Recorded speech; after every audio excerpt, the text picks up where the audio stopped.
share my screen here. Okay, let's see here. Just a couple more folks coming in.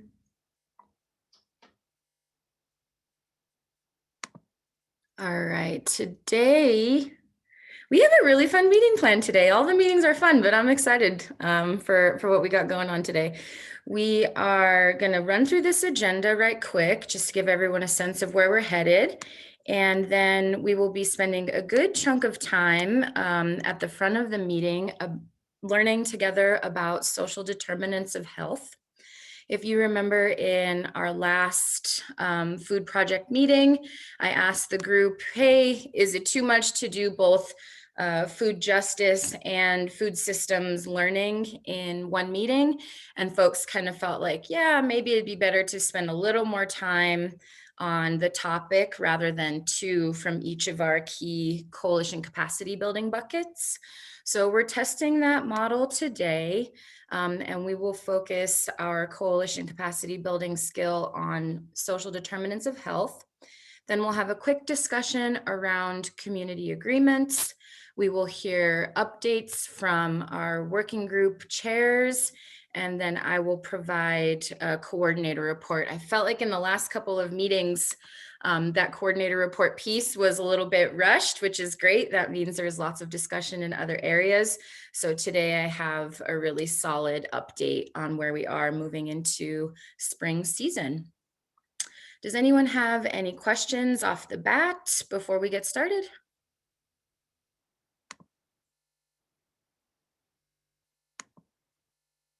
Nope.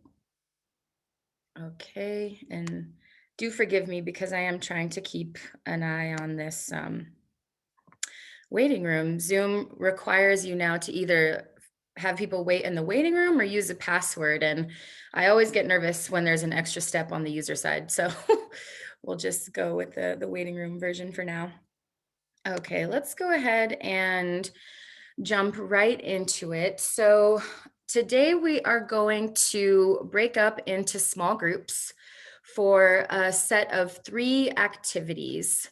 The first one is, what is a social determinant of health? And some of you might have a great idea already what a social determinant of health is, and others might be saying to themselves, not quite there yet. So we're all going to kind of set a level playing field this morning with a baseline understanding of what a social determinant of health is. And then we're going to talk about the different domains of everyday life that impact those social determinants of health. And then we're going to move into a case study. Well, you'll get to pick which case study you and your group want to focus on to really understand how those social determinants of health might impact our food system and might impact an individual. Looking at 2 health outcomes that are related to food. So I am going to break folks up into small groups, and there is a link in the agenda chat for the social determinants of health activity. I'm going to open it now so that we can kind of discuss it together. And then we will have a better sense of what you're getting into. We still have some folks joining here, so forgive me. So I've tried to make it as clear as possible here in this agenda document. You're going to follow the directions on this sheet in order. Please don't skip ahead. And you're going to nominate one person from your group to just read through the whole activity before you get started. Then you'll kind of go through the activity and you'll nominate one person from your group to do the mural board. I know some people are like, oh yeah, mural, I love it. And other people are like, mural, no way. But my hope is that by the time you break up into these small groups, there will be someone who feels confident and excited to jump into the mural board and share your thoughts. If for whatever reason the mural board isn't working for your group this morning, don't worry about it. It's not a big deal. It's just an opportunity for us to kind of track the questions that you have and the learnings that you're picking up so that we can create, a conversation around where our gaps are and where we feel really strongly that we need to learn more. So if the mural board isn't working for you, don't stress about it. If you can throw your information in there, that would be awesome. Does anyone have any questions right now about what exactly we are up to?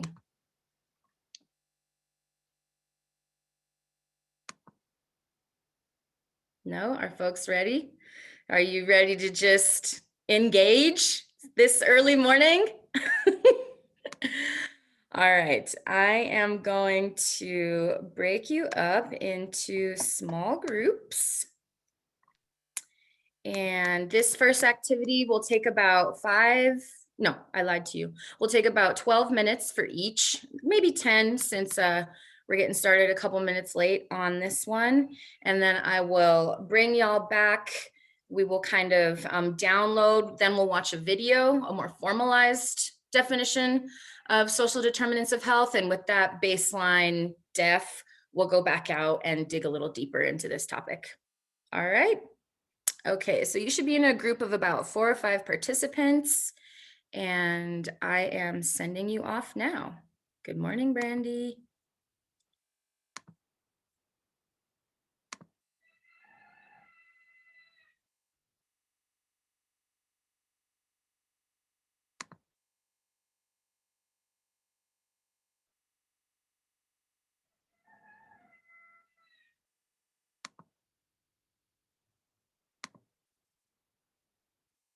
Good morning, Frank. I'm sending you to a room.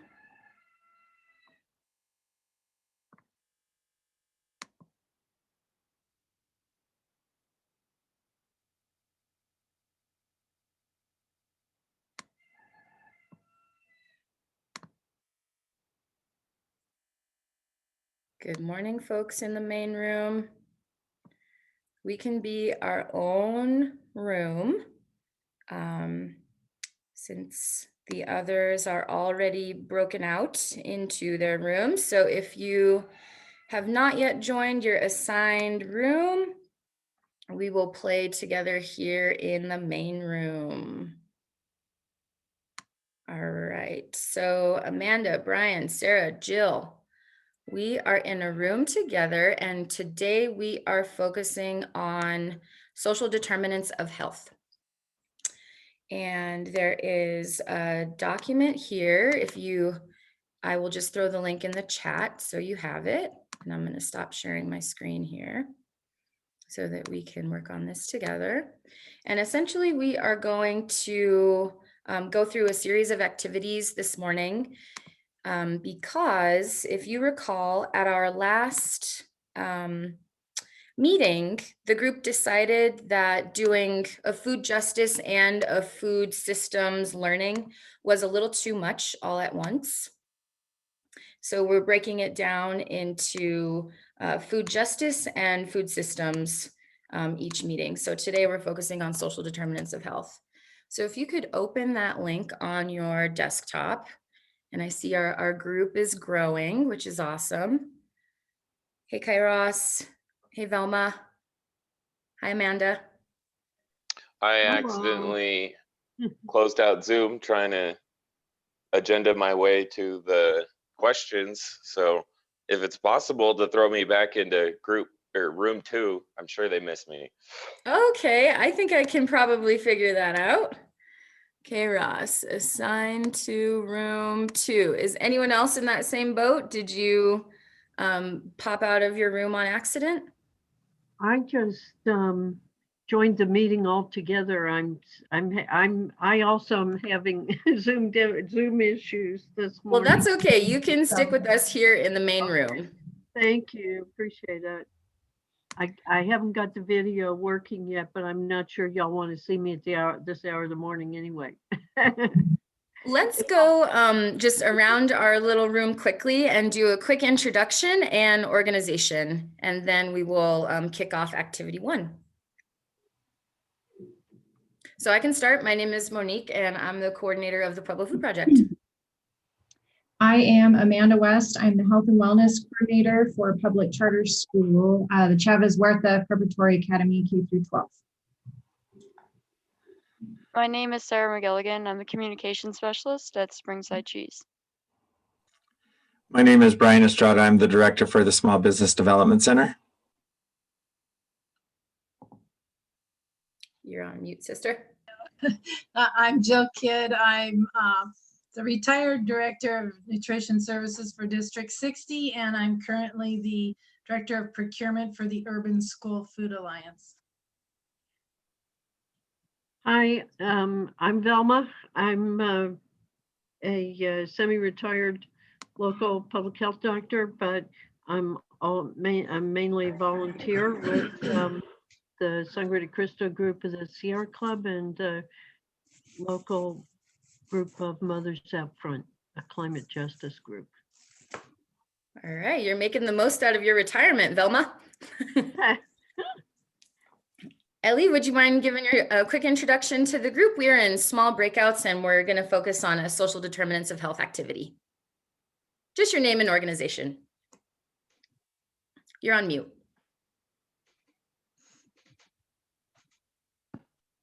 Okay, I'm Ellie Sepulveda. I'm the CEO of Seppi's Kosher Baked Goods Inc. And we do, will be opening within the year in bread manufacturing. And it's also non-GMO and it's kosher certified. All right. Okay, so I'm going to read through the activities. Sarah, can I ask that you be our mural scribe? Would you be so kind? Sure, I can be the mural scribe. Thank you, ma'am. I do appreciate it.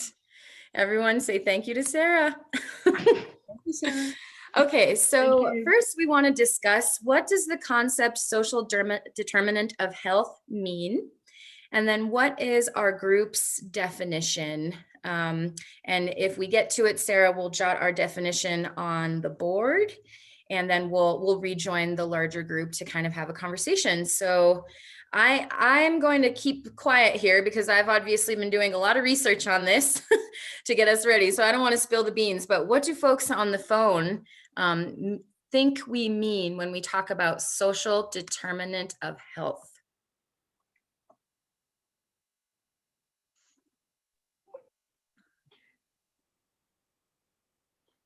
Well, No wrong there- answers yet. We're just brainstorming. Well, to me, they're characteristics other than the medical and biological aspects of the individual. They're community factors that impact on the health of the individual and the community as a whole. So it would be things like education, income, the neighborhood they live in that impact their health. Mm-hmm. Yeah. Other Their thoughts? spirituality, the churches they go to, those organizations that they belong to as well. What else? I know age is a factor too. Race is a factor. Well, Poverty, Education levels. access to transportation. Yep. So education level is an outcome, right? But access to quality education is a social construct. Similarly, how can we lay that onto food as well? What would the social determinants of health be specific to food?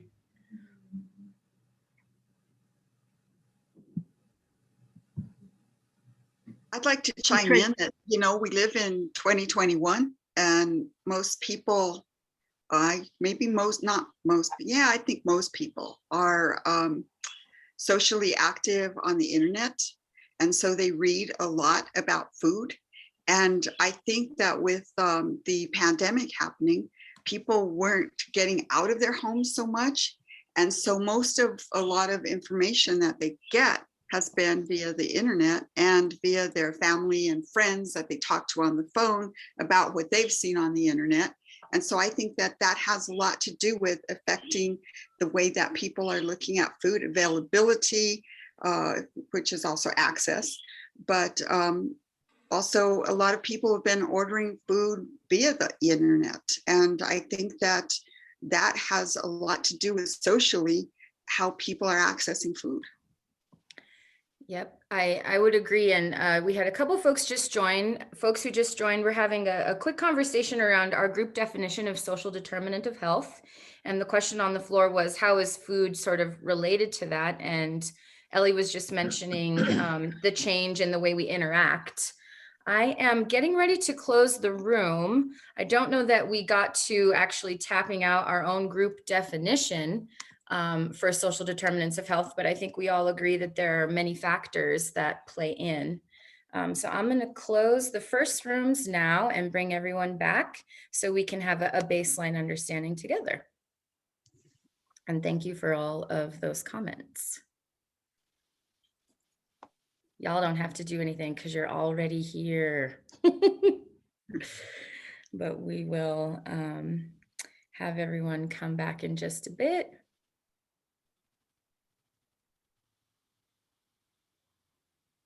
Good morning, everyone. Welcome back. It's the worst when you're in the middle of a sentence and you just get zoomed back in. So my guess is folks in these other rooms are right at it. Okay. All right, so I hope that was enough to get your brains going. Started a little bit on this conversation. Looks like we still have some folks who are returning, so we'll give them just a minute to flood back in. Hello, everybody, welcome back. All right, so that was the first part of our activity, but before we go any further, let's go ahead and all watch a quick video together so that our group definitions kind of layer into a larger definition that we can kind of use together. Give me 1 second to get all of this tech moving in the right direction here.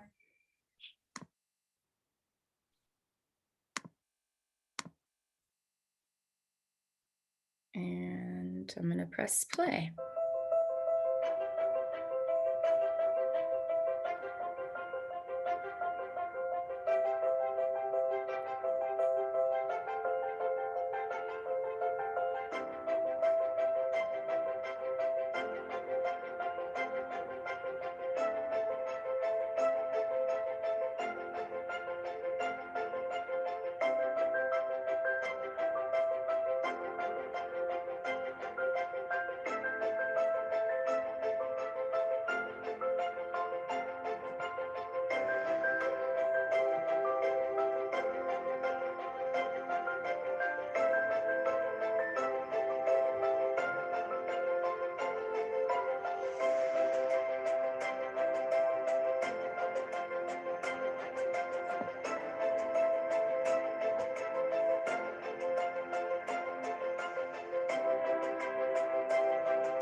So that was just a very abbreviated version of a social determinant of health so that we're all kind of on the same page.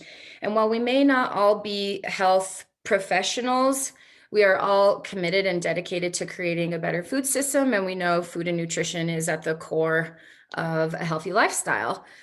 So with that sort of baseline understanding of what a social determinant of health is, we are going to zoom back out. Oh, Donald's putting something in the chat, and my guess is he knows a little something about social determinants of health. Donald, do you want to share with us very quickly the link you just put in the chat? Yeah, thanks, Monique. This is a huge subject in the area of healthcare, and what we've learned very briefly is that health outcomes and the things that determine whether the community is healthy has more to do with non-medical issues than medical issues. This link is to a site called the County Health Rankings, and it very vividly, using data, illustrates that point. Pueblo is in the highest quartile when it comes to the quality of healthcare and access to healthcare.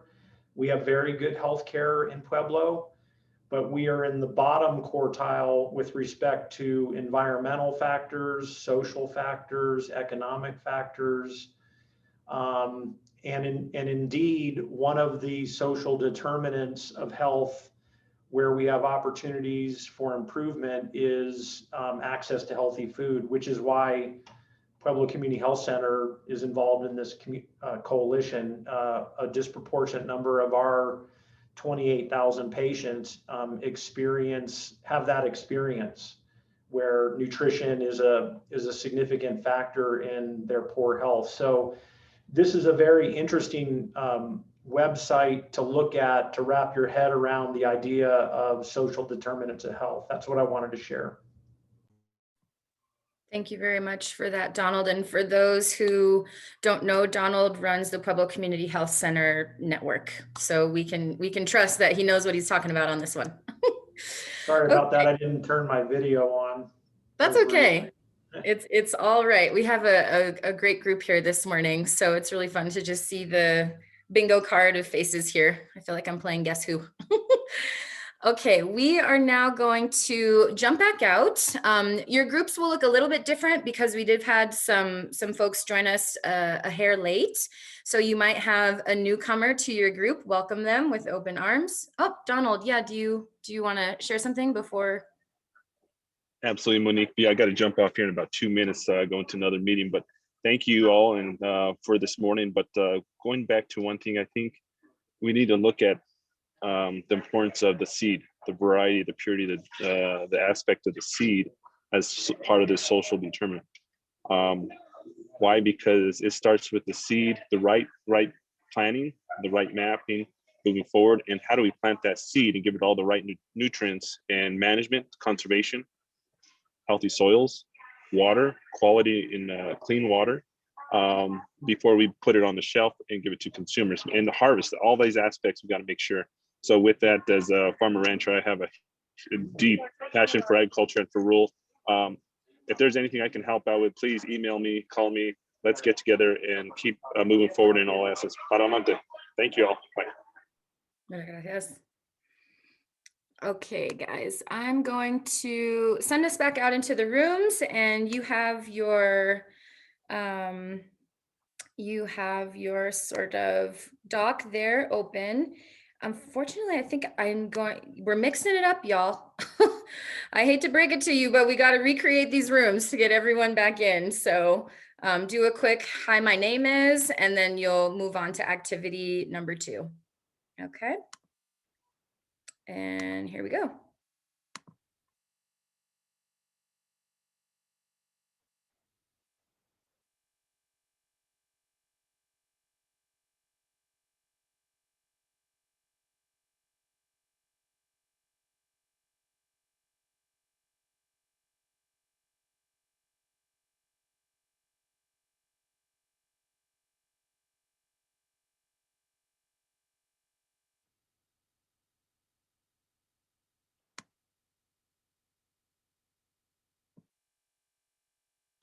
Because after generation, they live and they do what they see from their parents, their family, and their environment. So if we're able to teach them at that early age about what good food is, how we're able to access it and sharing that information with their parents, helping the parents to have sustainability with being able to have a job or get employment or get into college or some sort of education to help them break that cycle of doing what we've done in our past. You know, I know within my Hispanic culture or background, you know, we have access to not the best food, but let's say like beans, porks, things like that. And if we live like that, you know, year after year, yeah, it's got to cause a lot of health problems, a lot of different issues within our life. So I think if we start from bare ground bottom with the early childhood and provide that education, that support, and those different factors, I think that could play a bigger piece in the long run. Does anyone else want to add a comment, either in direct response to Cheryl or a takeaway from your group? And then we'll move on to the next opportunity, the 21-day racial equity challenge. Go for it, Paula. Yeah, go for it. So between our two groups, there was the conversations of the basics that you guys are talking about a little bit, but also the underlying factors of insecurity, mental health issues, and then judgment, that a lot of people won't step forward out of a fear of being judged to ask for help on several different levels. And I think if we could combine, releasing that judgment and just allowing people to be able to openly ask for help, along with the early education, could help to define and change the culture, because people feel like they're actually being helped instead of pushed away. Yeah, thank you for bringing that up. I think we'll hear a little bit about that in our working group updates. One of the interventions that we're working on specifically is a video to reduce stigma around all of the public health supports available in Pueblo, but I'm gonna let Lindy kind of roll with that during her update. Dr. Jim? Yeah, having been involved in the healthcare system and having a keen interest in serving poor, one thing I think is surprising is how open most of the general population is in the areas of food deserts. So while it is a behavioral change that's difficult for many, to my surprise, there are quite a few people open to the changing that behavior. And so it amounts to access in very many things. And I just want to encourage that concept, because you've already done, Monique, so much to solve some of the access issues. And I would encourage us to be optimistic in those regards. We have such high metabolic disease or hypertension and obesity. We sometimes think that there's no motivation to change, and surprisingly there is. Yeah, and I think the big takeaway from this morning's activity is that those things aren't an individual problem. There are factors in our community that makes it really hard to combat some of those things. And we as a town, neighborhoods, each other here in this group have an obligation to kind of improve the social determinants of health for everyone in Pueblo. That's why we're here. So, okay, next on the list, y'all have heard me say it. I've been saying it. I'm going to say it again. The 21-day racial equity habit building challenge starts next week. This is the link is in the agenda. The register button is right here. If you have not yet registered for this challenge and you are at all interested in building your skill and expanding your vocabulary and deepening your own understanding of how you fit into dismantling racism in our food system, then I invite you to take a look at this website and sign up. Join the challenge. It is a daily prompt in your email for 21 days. And we will be hosting a Pueblo Food Project led community conversation once a week to kind of discuss the themes that were presented and reflect on how they resonate with what we have going on here in Pueblo. So it's really, really cool, even if you just get the email and spend 90 seconds on it, because your day is so overwhelmed, you'd still take away a lot. So I highly encourage you to sign up if you're at all interested in being part of that conversation here in Pueblo and also within yourself. And with that, I think we can move on to our next piece. So I'm going to bring the mural board back up here and very quickly talk talk about community agreements. So our group is a year and some change old now, even older than that, depending on who you ask. But I know I crossed my 1-year anniversary landmark in January, and it was brought to our attention in a number of different ways that perhaps it's time for our community to establish some community agreements. And what I mean by that is the ways in which we commit and agree to come into this work and the ways in which we treat each other while we're doing this work. We have established a community here. I'm so honored every time to see this big group of folks meet on a Wednesday morning and all of the activity that we're doing in the working groups.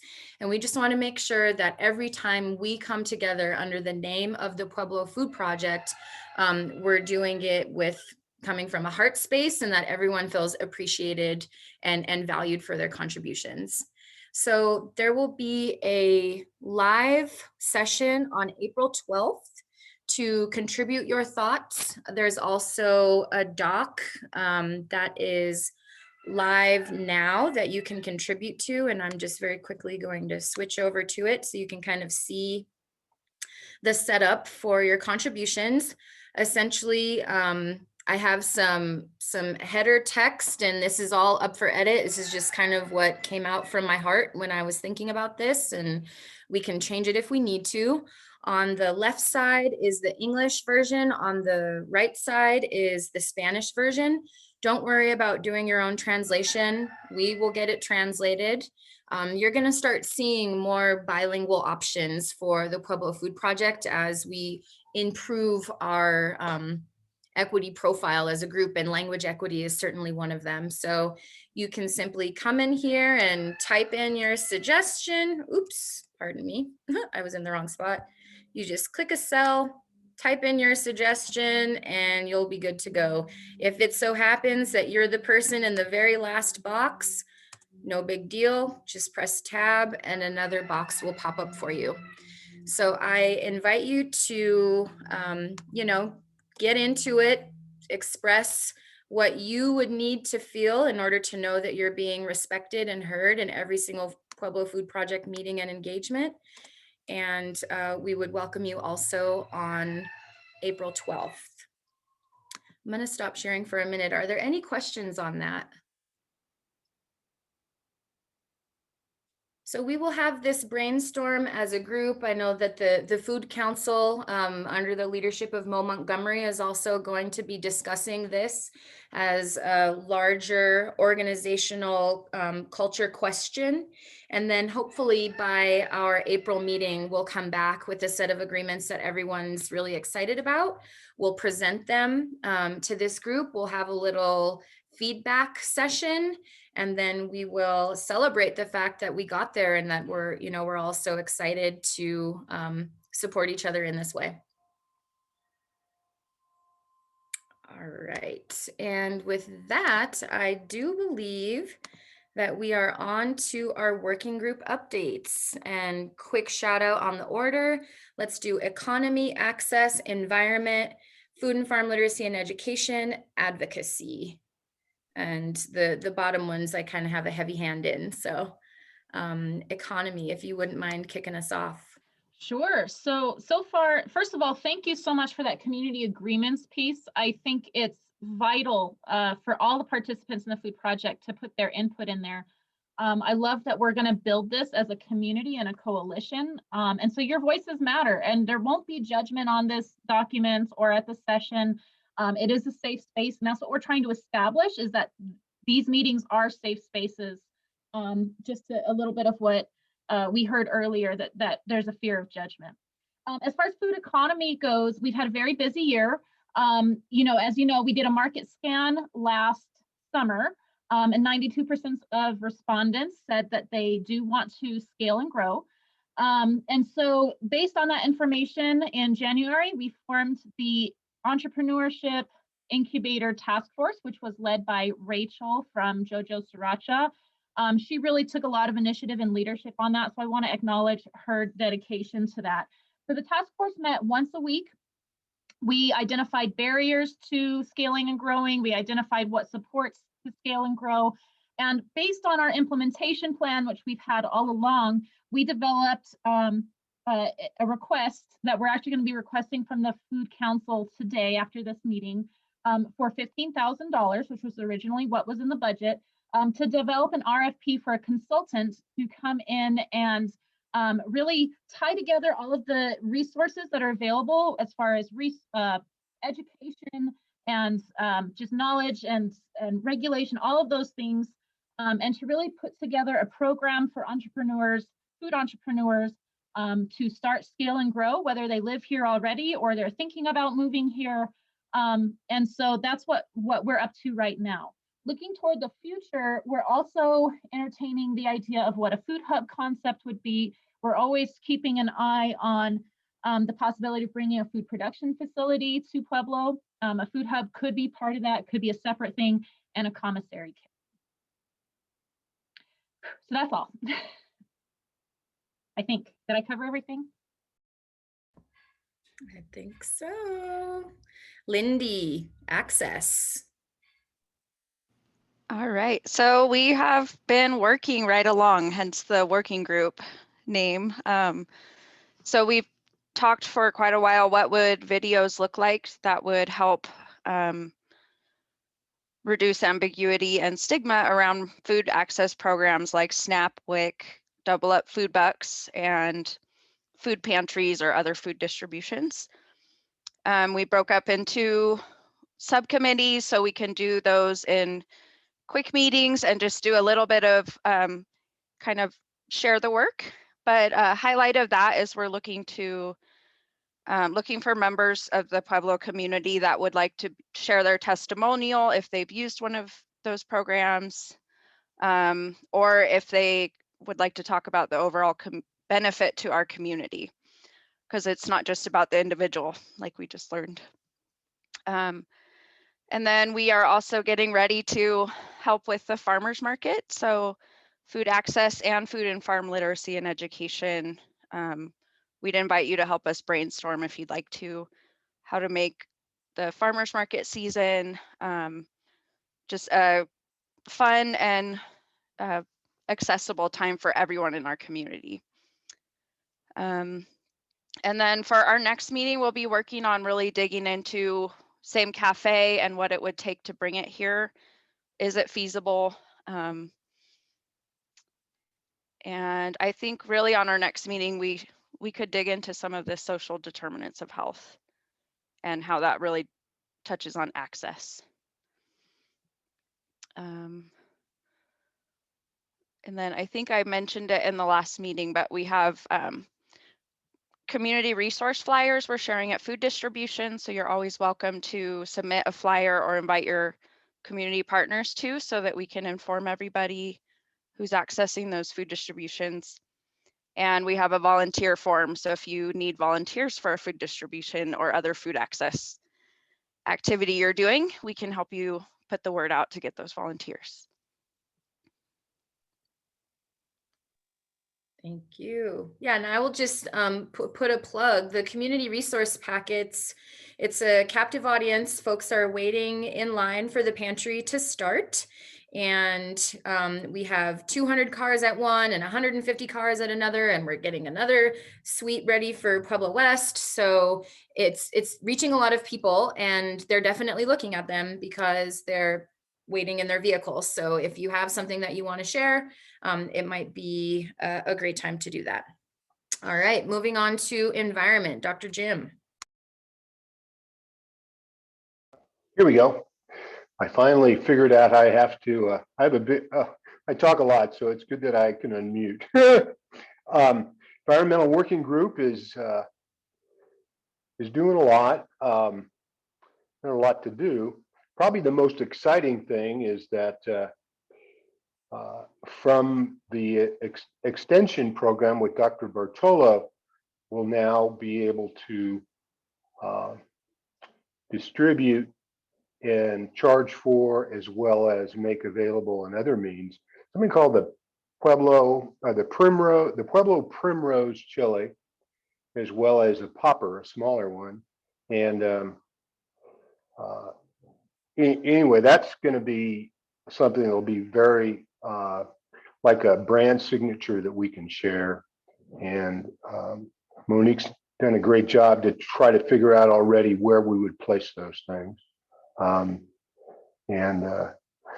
So that's good. And perhaps as we go forward, there'll be other things that we can use as other branding opportunities and gift opportunities. But this one's fantastic. It will serve any profits that are made will be shared with our group as well as the Palmer Land Trust. And so it's the connection between what the food project is doing and what we can accomplish in the environmental area with water and soil land use has some great opportunities.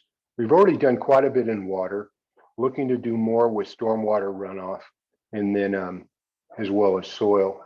One of the things that we spent some time on recently is the Thriving Cities Challenge grant. It's a fabulous program that's through the Salazar Center for Conservation in North America. They're a fairly new group, but have great contacts, and as well as they'll be housed eventually at the Colorado Water Center, which is in the old stock grounds, National Stock Show area in Denver. The ambition there expanded when CSU Pueblo got a little more involved. And so we're going to defer that application this year, but it's exciting to see the CSU system generally want to be part of a greater ambition for regional sustainability in a circular system that involves the environment and food. One of the nice things there is we have done so much in the equity area already. I'm not saying we're done there, but that really helps all the other ambitions we have, our group and everyone else's, because of course that's sort of that's the primary goal for a lot of granting sources right now. So thanks to what we've already done, we're way ahead of most food projects there, and we seem to be going more in that direction. One of the topics we'll take up next is one that was brought to our attention by one of our members, is TJ Connect. He grew up and works on a chili farm, they do more than chilies, but they graze Mirasol chilies at the Low Presti Ranch.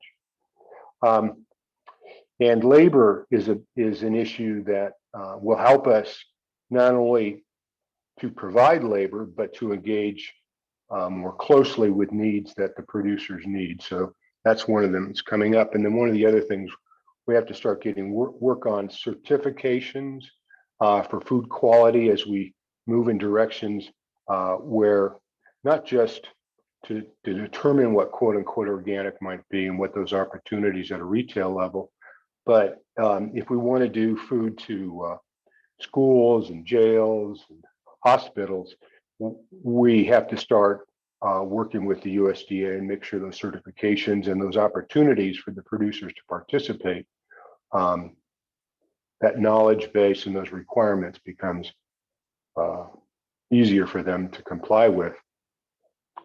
We've done a lot in water.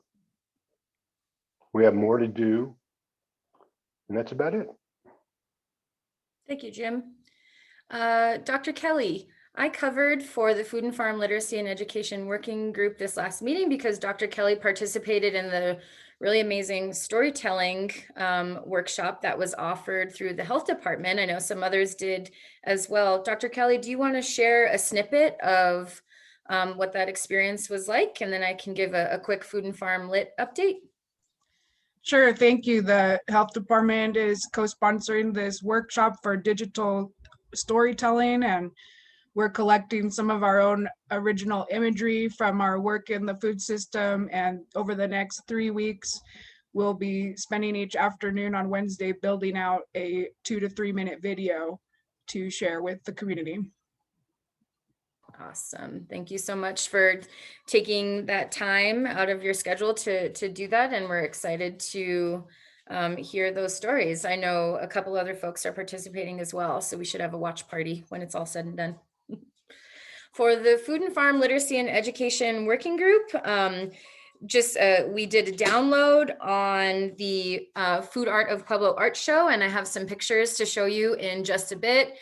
Quick snaps and shout out to Sarah McGilligan, who really helped put together the marketing and the branding for the show. So thank you, Sarah, for that. It was pretty fresh. And we had a really good turnout on the day of the show. So that was exciting.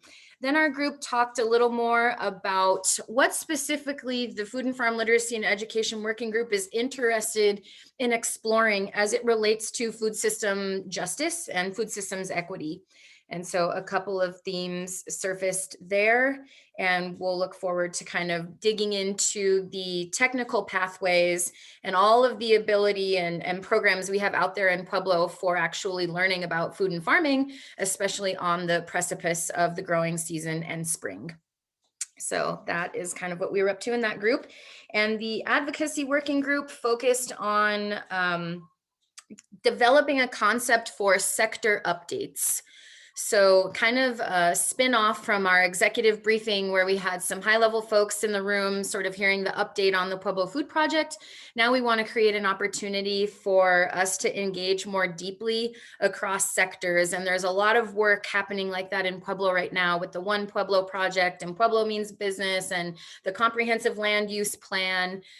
So we're interested in sort of being a part of those conversations, tailoring some unique conversations to say, all right, what does the restaurant industry need? And what does the farming industry need? And what does the healthcare industry need? And how does the Pueblo Food Project support all of that work? How can we adapt our strategies to be more collaborative with other projects that are already taking place?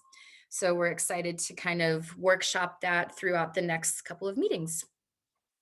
The Youth Council sends their regards. They were on spring break, so you do not have a video update from the Youth Council members this month.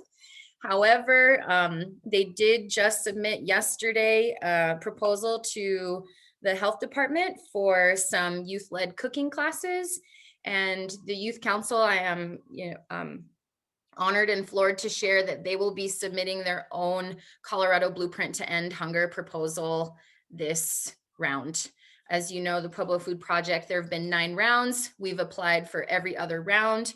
We've received funding for each round that we've applied. And now we are passing on the opportunity to our young people to come up with their ideas, write the proposal, and we'll see what happens. So very excited that they are taking that with full steam. Any questions for our working group chairs before I move into coordinators report? Any questions from the floor? Ellie, go for it. Yeah, I would like Dr. Jim to contact me because I did talk to you recently about bringing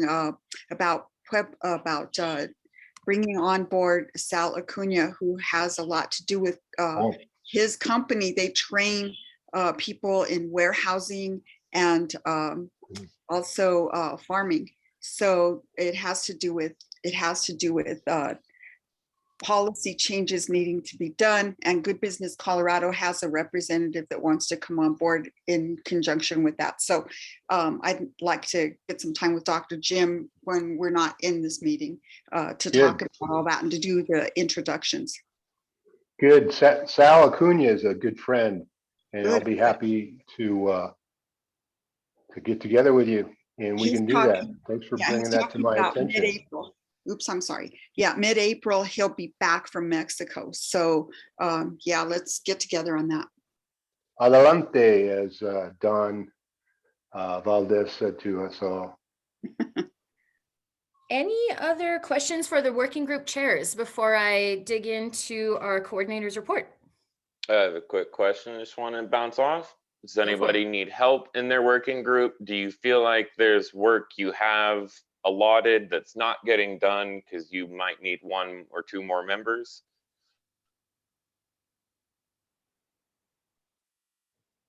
I think everyone would say yes. Yeah. I think we need more variety of voices in all of our working groups, but food access. So I welcome everyone, whether they want to dig in and work hard or just share their voice.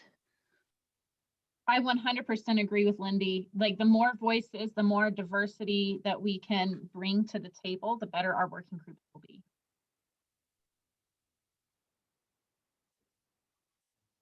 Any other questions for the working group chairs?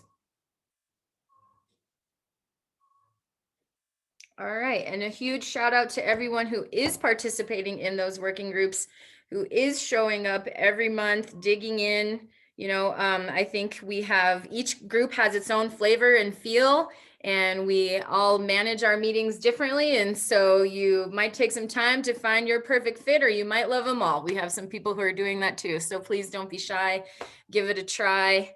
And with that, I'm going to jump in. So as you can tell, I am just so excited that spring is here.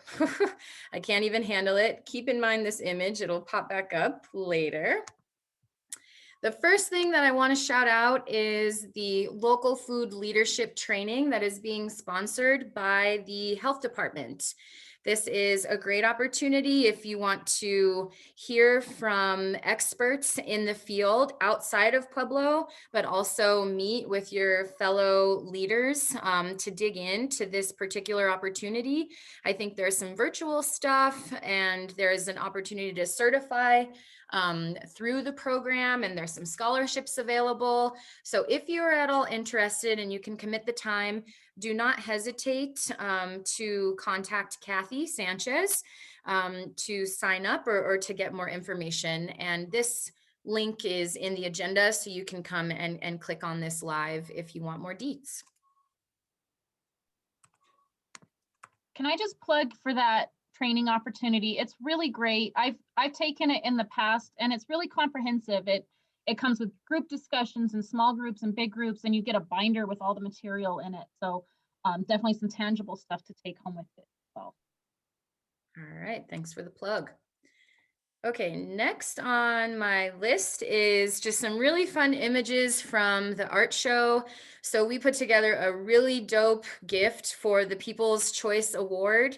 I will share, my heart was touched because there was one clear winner of the People's Choice, and that's because that person had about 10 votes.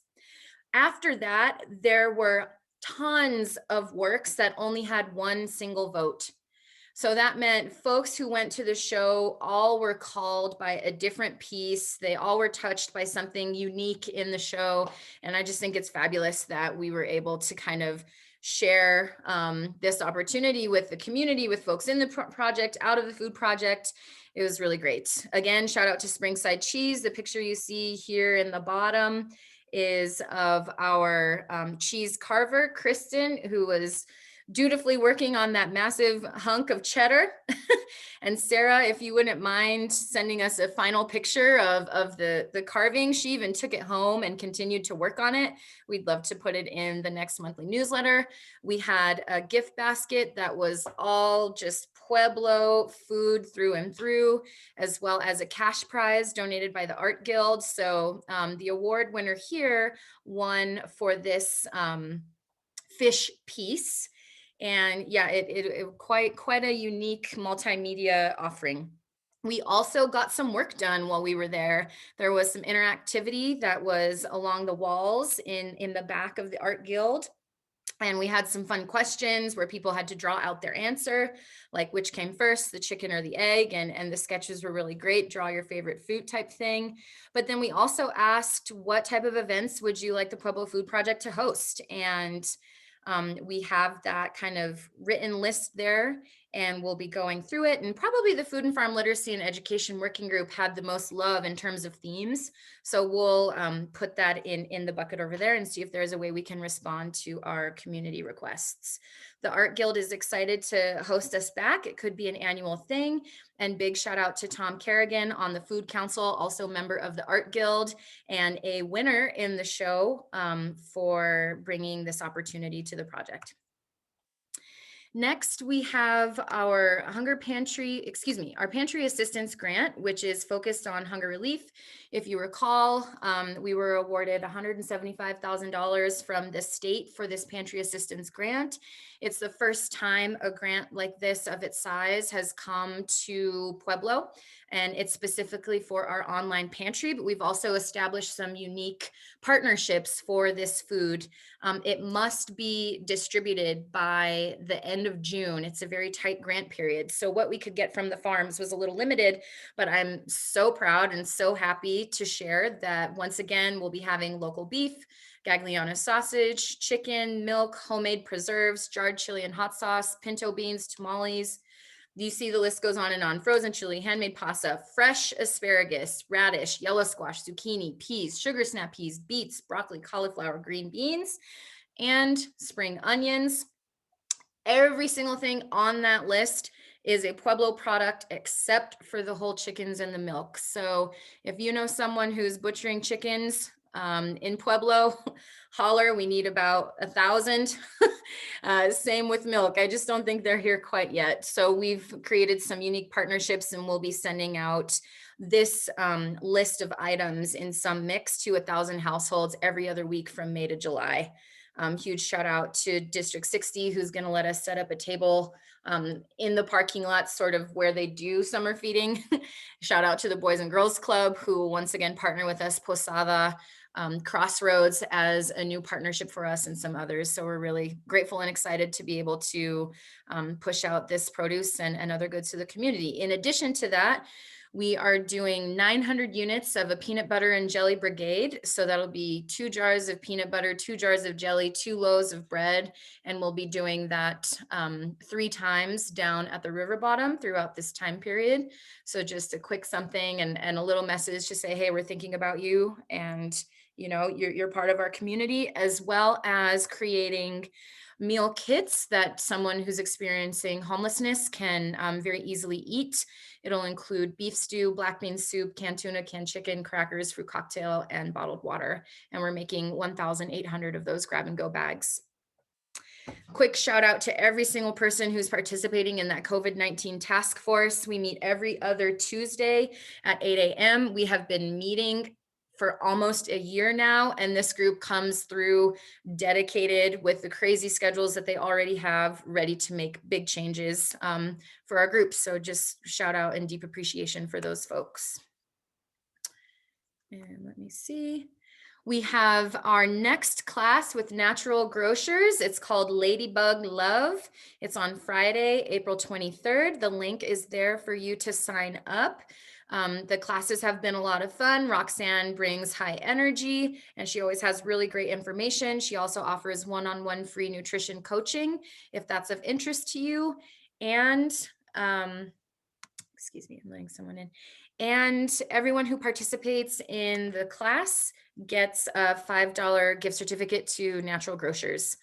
So please join us for Ladybug Love. I think it's going to be a fun one. Next, as Mo mentioned, and as we discussed in our last meeting, there was a lot of excitement and interest around this food hub concept and what that might look like for Pueblo. The graphic is just a friendly reminder of what the food hub could do. There is a local food promotion program coming out of the USDA. Thanks to Dawn for nudging us in that direction rather than the other grant pool that we were thinking about going for. And this is a planning grant. So it's to ask the question in earnest, what will it really take? And so we will put that application together and cross our fingers. And if we're so lucky to have those funds come our way, really dig into what it would mean to have a food hub in Pueblo. And please, I've reviewed for those, so don't be shy about asking for my help for reviewing that as you put it together. I'm happy to. Thank you so much. We will take you up on it. Next, just putting it back at the top of people's radar, the Sun Soil Water Summit is in the works. We have our venue RFPs that are due today. We're excited to make that selection and get the planning really going. Here in this report, it's all hyperlinked. You can watch our commercial again, so you get a sense of what we'll be up to. You can fill out a form to volunteer, and we will have a session sign-up sheet coming out soon. So would love as much participation from y'all as possible. And a friendly reminder, those dates are November 12th, 13th, and we will be in the field at Grain School on that Sunday. So very excited about that partnership. If you remember, we took over 7th grade science at Roncalli for the spring semester. Here is an update on one of their towers. They have 8. So for a young person who's never done any gardening or growing before, you can imagine they are pumped. They're having so much fun with this. The teachers are noticing a lot of engagement, even for the students who are virtual learning. And the Pueblo Food Project continued to provide content. So last week I was out at Millburger Farm, and Shane recorded an awesome interview for the young people. If you are interested in recording an interview for your niche of the food system, the teachers would happily incorporate it into the curriculum. Dr. B, you're next on my list for sure, but very excited that things are going so well there. I think it's going to try and play that, but we're going to move right on. Lastly, as Jim mentioned, we have the Pueblo Primrose that will launch in May. This is a one-of-a-kind seed blend. You're not going to find it anywhere else. The genetics have been worked on, according to Dr. B, over 13 years, if I recall that correctly. And so it takes a long time to do something new in nature. And we have our very own example of that right here. We will be selling them at county shops who do seed starts, as well as CSU Master Gardeners Plant Sale. And shout out to Springside Cheese for letting us put up a table there. And the proceeds will benefit PFP, the Land Conservancy, and the Master Gardener Program.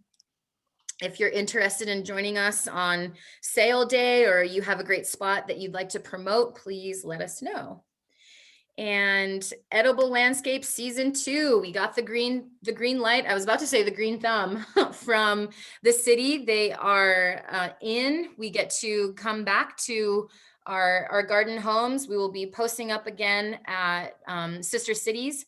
We are taking over the garden boxes at the courthouse, and we have triple the space at Mineral Palace this year, which is just, it's amazing that they're putting that much trust in us to run this show. We also grew our volunteer group, and there's a young man on a Betcher scholarship who is spending his summer research budget and project right here in Pueblo with the Pueblo Food Project, developing a pollinator garden.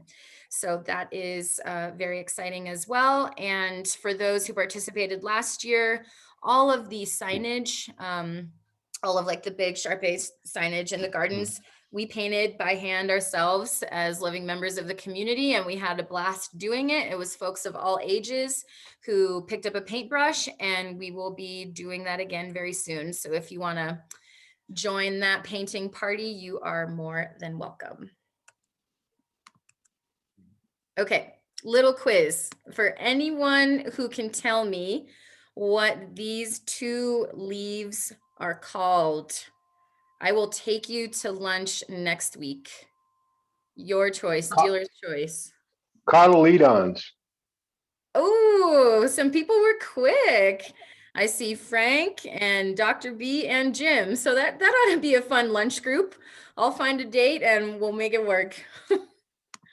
Okay. With that, we are right at 9:55. So we have 5 minutes for appreciations, community announcements, requests for help. Anyone have something they'd like to share in these last 5 minutes? If I could real quick, I'm going to be putting together my own garden as a senior citizen on a fixed income back here in my own backyard. I'm also looking at building a greenhouse. How do I do this? I'd like to, and this is for anybody who would like to step up to the plate to help me, give me information. You can be the boss, and I'll be the handyman if that works as well. But how do I build a greenhouse that will be able to withstand, say, the winds here in this town, on this part of town? How do I make sure, how do I share the experience as I'm going through this whole thing with the rest of the community as well? How do I do this kind of a YouTube presentation? How do we have a question and answer session? How does this work? So for anybody who would be interested, please contact me. I will I'll have a budget, I'll have. You already have found the best possible volunteer ever. YouTube video production garden extraordinaire, Frank Cordova has already volunteered to help you. Frank, take it away. Yep, I'm there for you, Tom. I'm going to be spending a lot of time on the east side already this summer, so I'll just head a little further south to your place and help you out also. You are a wonderful young man. Thank you. Thank you. Frank already has a full series of curriculum online that he himself has produced, so you got lucky. I got two things real quick. First, on that note, it's in the grapevine that Pueblo House is looking to have a greenhouse constructed also. I would also love to help. So Tom, Frank, me, let's talk and get 2 greenhouses built. Awesome, Second, thank you. quick Yes. piece of news. The Pueblo Arts Alliance has just launched a reuse art supply sort of thrift shop. They're doing a grand opening this Friday afternoon with a little bit of snacks. You should be able to find some info on their webpage, I believe. If anyone's interested in supporting the Arts Alliance and some reuse and local supplies at an affordable rate, this Friday, I think it's 1 to 5 p.m. Hey Ross, what is that called and where is it? It is in the lobby of the Pueblo Arts Alliance Studios building on Grand. They've got the ones with the murals and the yoga and dance parlor at the bottom.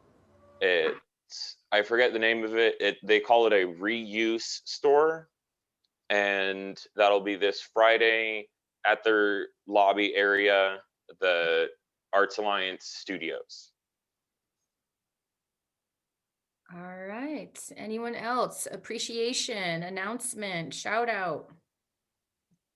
I have an announcement. The Small Business Development Center is having an 8-week course series on called Leading Edge, which is building your business plan. So if you know anyone in the food industry or in any of these groups that is needing some support to get started, startup, and then also to build your business plan, be supported with mentors throughout that entire course, please look up our website. I'll throw it in the chat. All right. And I have a quick appreciation for Velma. Thank you so much for jumping in with us this morning. I know it was your first meeting and you got right to it, so we appreciate having you here. And I also want to give an appreciation to Cherie, who is my seed growing sister. Lots of great content coming out of the CSU extension, but also helping us with the edible landscapes. We couldn't do it without your help in organizing volunteers. So I really appreciate you too. I appreciate all of you, but special shout outs there this week. Quick correction. It starts at 5 p.m. this Friday. It's called the Creative Reuse of Pueblo Arts Alliance Studios, 5 p.m. Word. Okay, y'all, it is 10 a.m. We did it. High five, cheers to all. I wish you a fabulous rest of your